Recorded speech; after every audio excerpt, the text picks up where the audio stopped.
Hi, welcome guys back to S&B Diaries.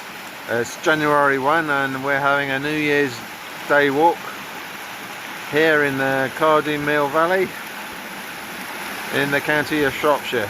There's quite a few other people out and about, and it's just a quick one today to start off the new year. Hope you guys are all doing well, and catch up with you later.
So thanks for watching our mini blog here today in the Cardingmill Valley.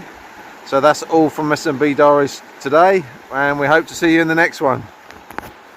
Thanks for watching, guys.